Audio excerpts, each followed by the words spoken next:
Welcome to our deep dive into the life of Steve Ross, Oh, yeah, Steve Ross. the man behind Warner Communications, Mhm.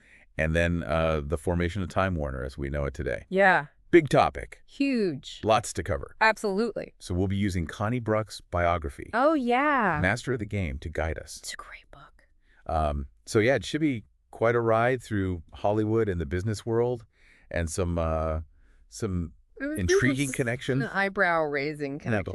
Exactly. Yeah, for sure. Let's get started. Okay. So, you know what I find fascinating about Ross is this whole idea of him embodying the American dream, but like with a twist. Definitely a twist. He starts from humble beginnings, Yeah.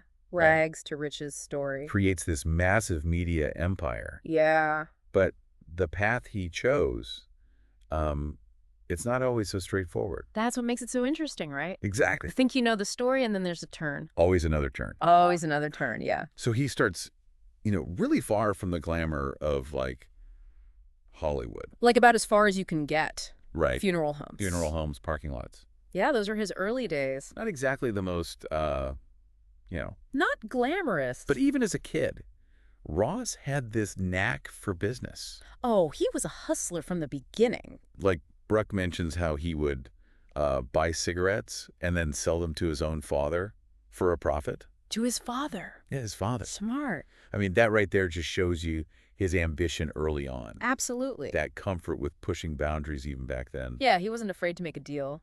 So we see this hustle early on. Oh, yeah. But does that really translate into the business world? No. Is it just about making a quick buck, or is there something more driving him? I think it's more than just the money. Okay. There's this anecdote about Ross replacing light bulbs with flash bulbs. What? Yeah, to prank his college roommate, Really? just to see the look on his face when you flip the switch. Yeah, and it reveals this deep-seated need to win.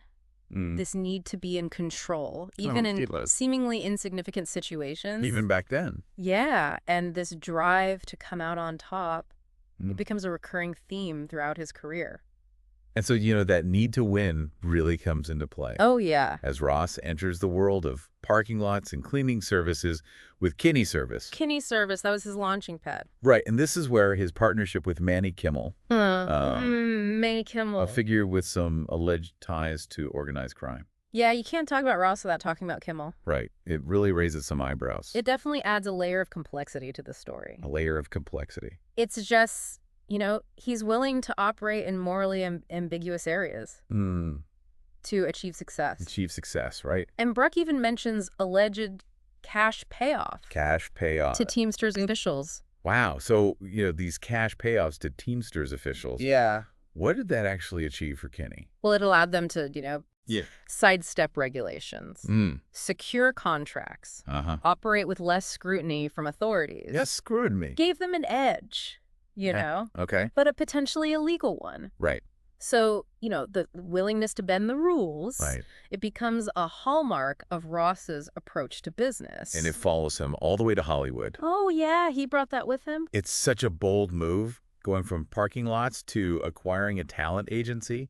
Like Ashley Famous. Like Ashley Famous, exactly. Nobody saw that coming. But then he sets his sights on something even bigger. Even bigger, Warner Bros. Warner Bros. That was a huge deal. This is where we see his ambition and persuasive skills in full force. Oh, yeah, he was a master negotiator. I mean, Warner Bros. Was a giant. A behemoth. And many saw Ross as this outsider. Yeah. Trying to, break into this established system. He was shaking things up. And yet, he convinced these skeptical analysts. He had a way of winning people over. He secures the deal. He always got what he wanted. But this wasn't just a straightforward business transaction. Oh, no. Ross's lavish spending, often using company funds, starts to raise concerns. Yeah, he had expensive tastes. He's a far cry from the kid selling cigarettes for a nickel profit. That's for sure. There's this great story about a board member who was criticizing the appearance of parking lot crews. Oh, yeah, I remember that one. Like their uniforms weren't up to par. Right.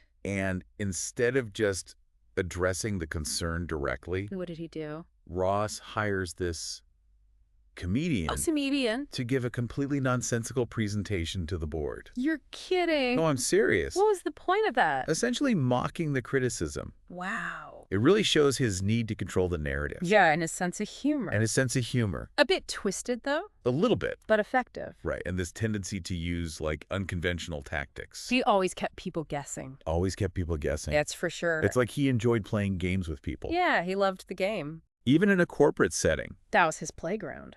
But the stakes get much higher with the Westchester Premier Theatre scandal. Oh, yeah, that was a big one. This is where we start to see the darker side of Ross's operations. Things got messy. The theater was a major investment. A lot of money on the line. But there were allegations of skimming profits. Skimming profits. And connections to organized crime. That's a serious accusation. Which led to an FBI investigation. The feds were on his tail.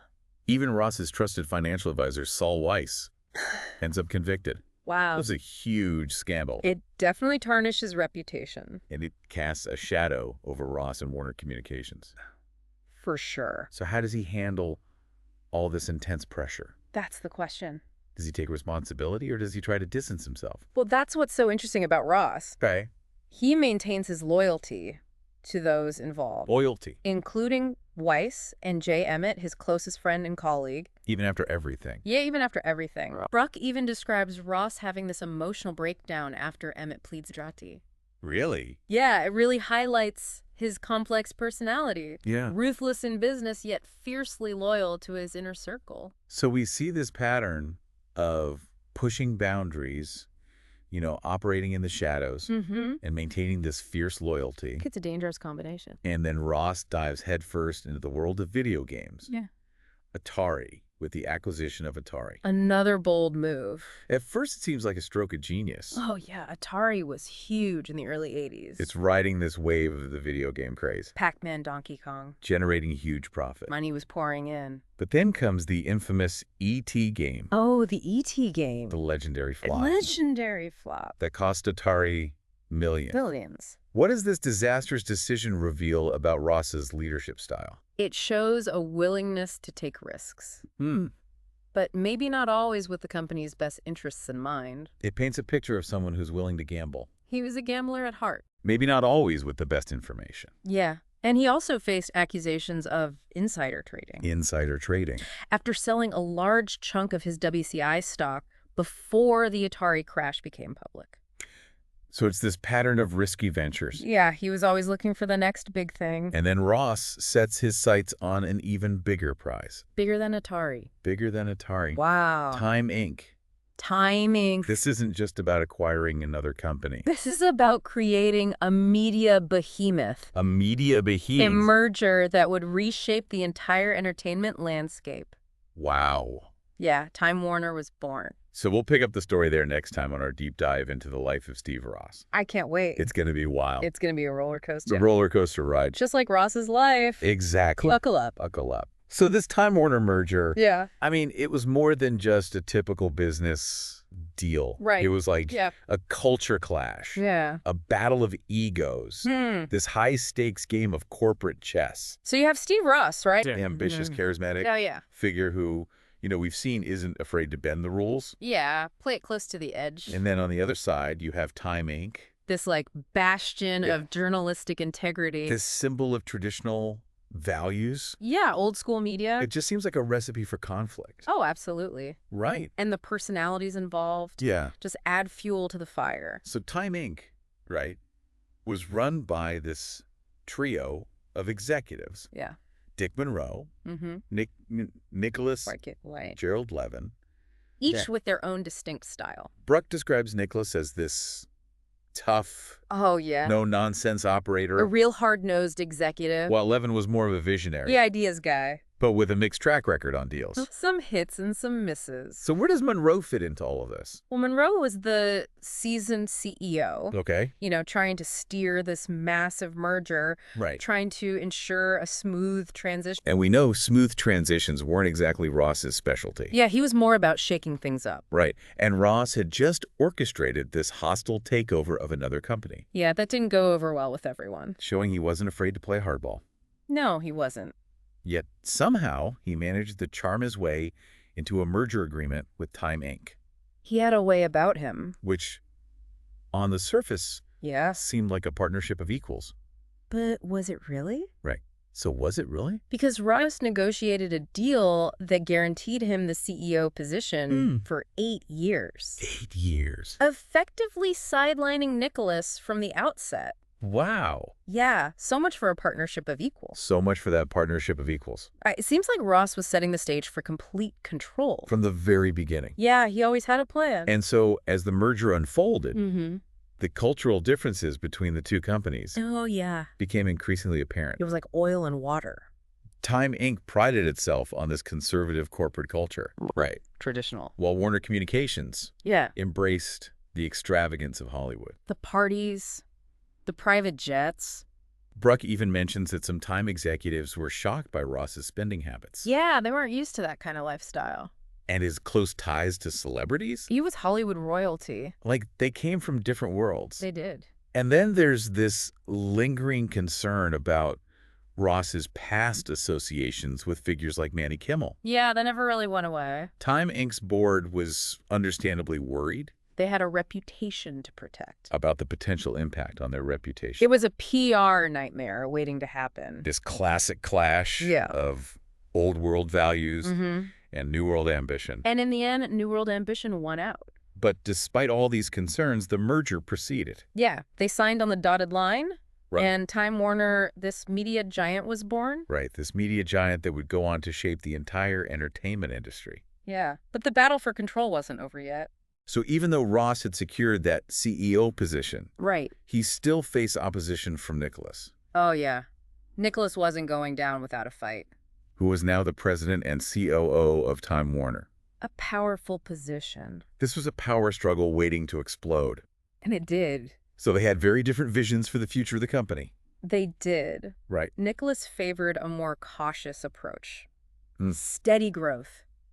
Protect the bottom line. While Ross was eager to... Ross wanted to push the boundaries. Expand into new territories. It's just cable television. Cable was the future in his eyes. Wasn't QUBE that early experiment with interactive cable? Oh, yeah. QUBE. Wasn't that a product of Ross's vision? Absolutely. Ross saw cable as the future of entertainment. Right. Delivering movies, shopping, interactive games. Right, to people's homes. Yeah, it was revolutionary. Revolutionary, but expensive. Very expensive. And Time Warner was already carrying a significant debt load from the merger. They were leveraged to the hilt. So Nicholas was understandably concerned. Yeah, he was a voice of reason. That Ross's ambitions would push the company towards financial ruin. And he wasn't alone. So Nicholas wasn't alone in his concerns. No, the board was getting nervous too. The Time Warner board. Now composed of members from both Time Inc. and Warner Communications. Right. They started to question Ross's leadership. What were some of their specific concerns? Well, the disastrous Atari acquisition, for one. The lingering shadow of the Westchester Premier Theatre scandal. Right. And, of course, Ross's lavish spending habits. That was a lot. It was a lot, and it created this growing sense of unease among the board members. So you have this internal power struggle playing out. Yeah, it was intense. Against a backdrop of financial pressure and a board losing confidence in its CEO. It was a recipe for disaster. A recipe for disaster. It was a precarious situation, to say the least. Precarious. But Ross, being Ross, yeah, a master of corporate maneuvering, he managed to outmaneuver Nicholas, solidified his control over Time Warner. How did he achieve that? Well, he relied on his trusted advisors. Okay. Guys like Arthur Lehman, Ed Aboudi, to help him navigate the treacherous waters of corporate politics. Corporate politics. Bruck describes Aboudi as this financial wizard operating behind the scenes. Behind the scenes. With a remarkable influence. So Aboudi didn't even hold an official position. No, not really. In the company. But he had Ross's ear. And he wielded so much power. Oh, yeah, he was a power broker. It really speaks volumes about Ross's unorthodox management style. He did things his own way. And his reliance on personal loyalty. Loyalty was everything to Ross. It was everything. He built this tight-knit circle of advisors and confidants who helped him maintain control. But that reliance on loyalty could backfire. It could, and it did. Because cracks began to appear in his carefully constructed empire. Yeah, even the most powerful figures are vulnerable to the shifting tides of fortune. And in Ross's case, those shifting tides were about to take a dramatic turn. So Ross, he's at the top for so long. Yeah, he had a good run. But, his health starts declining. late 80s. Yeah. Prostate cancer diagnosis. Things get even more complicated. It definitely adds another layer to the story. You know, you'd think with that agreement that Ross had with Nicholas during the merger, right, the succession plan would be pretty clear. Yeah, you'd think so. But with Steve Ross, yeah, with Steve Ross, things are rarely simple. He always had to be in control. That need to control everything. Time Warner was his legacy, his creation. He wasn't going to let go easily. Even with his health deteriorating. So you have Nicholas who, technically had the right to take over. Mm-hmm. And then there's Levin. Right. Who's becoming more and more influential. A rising star. What a tense situation. Oh, yeah. You can imagine the tension in those board meetings. Oh, yeah. Everyone vying for position. Ross pulling strings. But his grip weakening? It's a real-life corporate drama. Ambition, loyalty, betrayal. And then, in a surprising turn of events, yeah, it wasn't Nicholas who came out on top. Nope. Ross throws his support behind Gerald Levin. Gerald Levin, the dark horse. What a gamble. Yeah, Levin was brilliant. Right. But he didn't have the operational experience. Right, or the Hollywood connections that Nicholas had. So why Levin? Why do you think Ross chose him? Maybe he saw a kindred spirit. Okay. Someone who shared his vision for Time Warner's future. Interesting. It's remarkable. Yeah. Even as his health was failing, Ross orchestrated this major power shift. Convinced the board that Levin was the right choice. Testament to his political savvy. It wasn't a total victory, though. No. He hands over the CEO title to Levin. But holds on to the chairman role. Continuing to exert influence. He wasn't giving up completely. But it couldn't last forever. No. His health continued to worsen. 1992. He passes away at the age of 65. End of an era. For Time Warner. For the entire entertainment industry. Steve Ross left his mark. So looking back, Ross's legacy is complex. Multifaceted, for sure. He built a media empire. No doubt about that. But his methods... questionable at times. And he left behind a company facing debt. Yeah, they had a lot of challenges ahead. And all these internal divisions. Yeah, the power struggles continued even after Ross was gone. It's interesting how Bruck ends her book talking about Ross's fascination. Oh, yeah. With the movie It's a Wonderful Life. It's a Wonderful Life. She even tells a story about him checking into a hospital. Under an assumed name? Under the name George Bailey. The main character from the film. Classic Ross, always in control of the narrative. Always.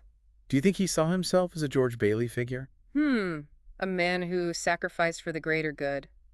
Maybe it was one last grand gesture. Right. A final attempt to shape how people would remember him. So what can we learn from the life and times of Steve Ross? Well, it really makes you think about ambition. About the cost of success. The blurred lines between brilliance and ruthlessness. Yeah. Ross's life was like a Hollywood movie itself. Full of drama. Unforgettable characters. But it also serves as a cautionary tale. It reminds us that unchecked power, greed, can have devastating consequences. It makes you consider the choices we make. Yeah. And the ripple effects they have on ourselves. And the world around us. Steve Ross's story is a reminder that the pursuit of success can come at a steep price. And that's our deep dive into the life of Steve Ross. Thanks for joining us.